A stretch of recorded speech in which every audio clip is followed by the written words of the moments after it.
আসসালামু আলাইকুম। আজকে আমি কথা বলবো অ্যালাইস লোশন নিয়ে। অ্যালাইস লোশন হলো উপনুর ওষুধ। অ্যালাইস লোশনের গ্রুপ নাম হলো ইভারমেকটিন 0.5। অ্যালাইস লোশন কিভাবে ব্যবহার করতে হয়? মাথার চুল শুকনো থাকা অবস্থায় মাথার তালুতে সুন্দর করে চুলে ভালো করে লাগাতে হবে, তারপর উপরের দিকে লাগাতে হবে।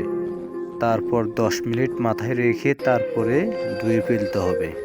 অ্যালাইস লোশনের পার্শ্ব প্রতিক্রিয়া: বমি বমি ভাব হওয়ার সম্ভাবনা আছে, মাথা ঘুরাতে পারে। অ্যালাইস লোশন যদি কেউ ভুলে খেয়ে ফেলে দ্রুতভাবে তাকে হাসপাতাল নিয়ে যাওয়া উচিত। অ্যালাইস লোশন ডাক্তারের পরামর্শ ছাড়া ব্যবহার করা যাবে না। প্রেগন্যান্সি অবস্থায় অ্যালাইস লোশন ব্যবহার করা যাবে না। Pregnancy category C. দুগ্ধদারিণী মায়ে বাচ্চাকে দুধ খাওয়ানোর সময় অ্যালাইস লোশন ব্যবহার করা যাবে না। অ্যালাইস লোশন তৈরি করেছে স্কয়ার কোম্পানি।